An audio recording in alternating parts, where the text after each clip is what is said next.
se retrouve pour la dernière partie de notre colo pas à pas qui nous a tenu quelques semaines maintenant. Donc on va finir par la petite raie que vous avez ici. Et pour ça c'est tout simple, je vais utiliser encore mes bébés crayons. Donc il y a le 905, le 992 et le 1027. Alors, comment on va procéder? Je sais pas trop encore comment je vais m'y prendre. Ouais, on va faire comme ça. Donc là, uniformément, on va faire tout le contour de cette partie juste avec la couleur la plus claire sur ce côté.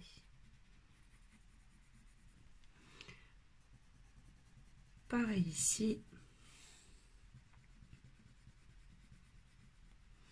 Donc je mets grossièrement la couleur la plus claire. Excusez-moi, j'ai toujours un chat dans la gorge chaque fois que je parle. Et enfin, cette dernière partie également.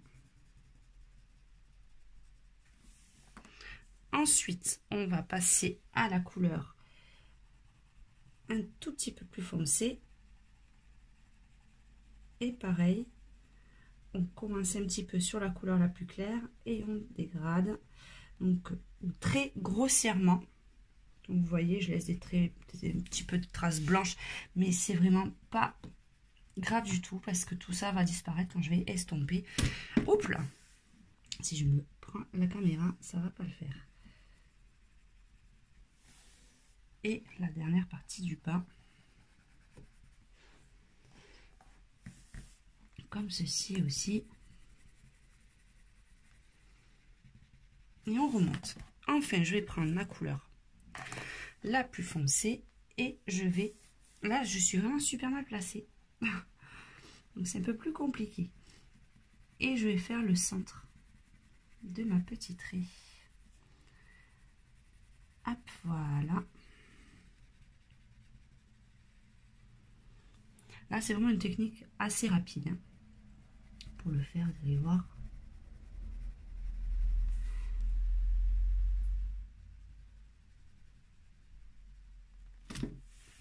Alors, ça me gêne un petit peu, donc je vais me lever. Et c'est vrai que là, comme j'essaie de faire un peu plus près avec la caméra, mais le pied gêne un petit peu, mais bon, c'est pas bien grave. Si vous entendez un bruit, c'est mon taille-crayon. Hop. Et là, je reprends ma couleur la plus claire et je passe sur l'ensemble. Certains endroits entre les deux liaisons, je fais des petits cercles pour estomper plus facilement.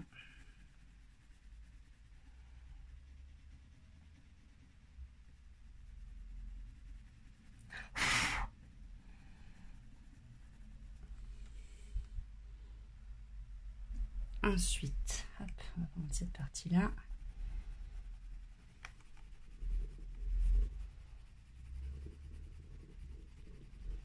Il y a tout qui tremble. Quand je vais essayer d'aller vite, ouais, j'ai toujours pas calé mon bureau. Donc ça bouge un petit peu.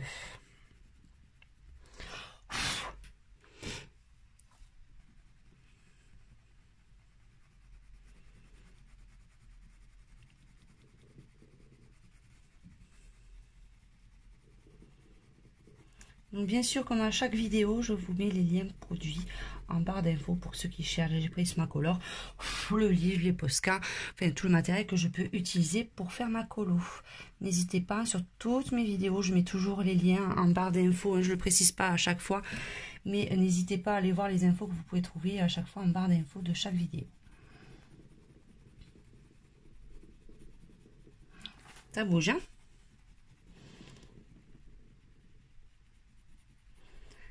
Hop. Vous voyez, quand vous voyez que le rendu, ça vous fait... Les dégradés vous plaisent pas, n'hésitez pas à faire ces petits ronds parce que c'est vrai que ça dégrade beaucoup mieux. Donc, je regarde le rendu que ça a à la caméra, c'est pas trop mal. Et enfin, à l'intérieur des ailes, je vais reprendre le gris que je me suis servi pour faire le rocher et les yeux de ma petite sirène. Donc pour ces gris, ben, je reprends les mêmes. Le gris froid, le 10,60, le gris froid 10,63 et le 10,65. Donc j'essaye de trouver comment je vais passer ma main. On va essayer de la passer en dessous comme ça. Donc là, je prends ma couleur la plus foncée.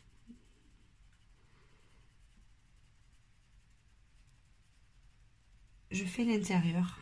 Là, je repars un petit peu et je fais l'intérieur. Pareil de ce côté. Pareil de ce côté. Et également de celui-ci. Ma couleur intermédiaire. Le deuxième gris. Je refais pareil. Je passe sur l'ensemble. Comme ceci. Non, il y a quelque chose qui me gêne en dessous.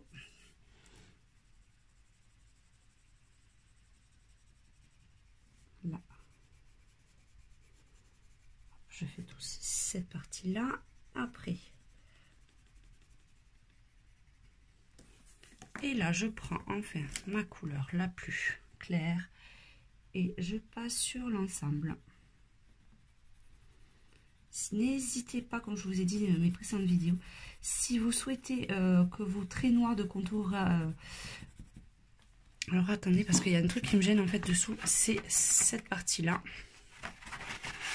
C'est gênant parce que ça va me faire des traces. Si vous souhaitez, en fait, parce que comme on passe le crayon un peu dessus et ça le blanchit, n'hésitez pas, si vous voulez vraiment que les traits noirs soient bien marqués, de repasser un coup de feutre bien noir dessus, ou de feutre de Posca noir, si vous le souhaitez. Moi, c'est pas ce qui me gêne le plus, hein, franchement. Au contraire, si je peux les atténuer, ces traits noirs. Après, on peut repasser du Posca blanc tout autour, mais c'est un travail de fourmi là, pour faire tout le tour. Et en général, quand on fait ça, il vaut mieux faire la totalité de nos formes, je trouve, comme ça, parce que, ou sinon, ça fera moins joli, je trouve. À part si sur certaines fleurs, vous voulez faire un effet de transparence, vous pouvez faire le contour avec le Posca blanc. Là, non, je ne vais pas le faire parce que c'est pas l'attrait que je veux donner à mes fleurs. Mais je l'ai fait sur quelques-unes, ou sur les ailes, souvent je le fais. Je passe tout le contour, en fait, avec un Posca blanc. Ouais, ça fait un effet un peu plus magique, un peu plus féerique. Mais là... que je suis en train d'y réfléchir. Hein. Si vous, je vous dis ça, mais d'ici la fin de la vidéo, j'aurais peut-être fait le contour de ma petite trait en blanc et ça me tente bien finalement. Ça me tente bien de le faire en blanc parce que je pourrais faire les traits à l'intérieur. On va voir, j'espère d'y arriver parce que mon Posca, il n'est pas terrible. Si on fait ça, alors, on va essayer de procéder de façon... Hop. Si on fait ça, je suis obligée de tourner bien sûr le colo. Donc là, Posca blanc. On va voir, de toute façon, on verra bien. Là, il faut être assez minutieux, pas avoir trop la tremblote. Pour éviter de trop bouger. Et là, vous voyez, j'ai des petites formes en fait à l'intérieur que je vais repasser également en blanc.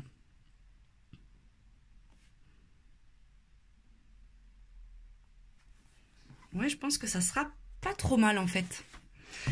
Ça va bien ressortir. Allez, on fait le tour pareil.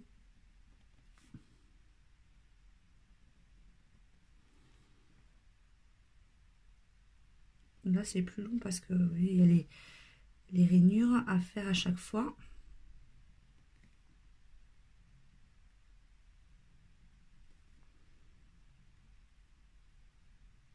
Et ça donne un petit côté plus féerique. Ouais, je trouve que ça fait plus féerique. C'est peut-être pas le terme qu'il faut employer, mais...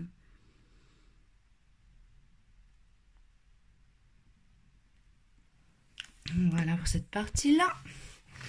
Allez, on attaque celle-ci.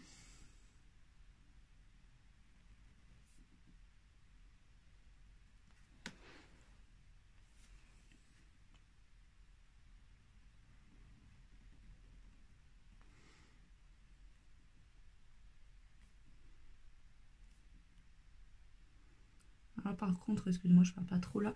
Je suis concentrée à me faire mes traits, mes formes blanches.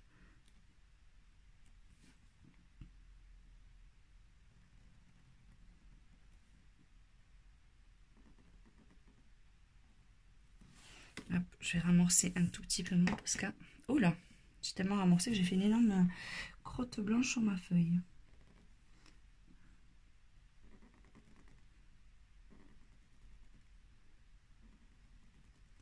Voilà. C'est assez long à faire, mais je pense que le résultat peut être assez joli.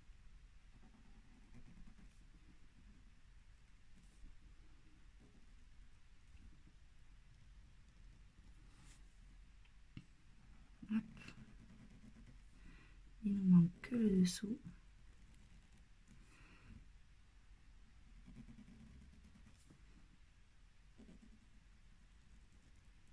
À certains endroits, je vais repasser si je vois qu'on voit trop le noir. Vous voyez cette partie-là.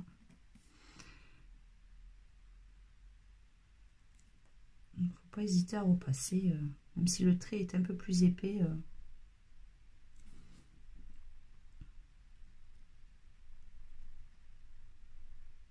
Hop. Alors, on va regarder une vue d'en haut parce que souvent on n'a pas la bonne vision. Ouais, c'est vraiment pas trop mal. Donc là, en plus, j'ai pas besoin de me faire mes ombres de... comment dire, mes traits de lumière. On va voir ce que ça donne sur la totalité du colo. Hop. Alors, vous inquiétez pas parce que je vais lever les pieds pour qu'on ait une vision de l'ensemble.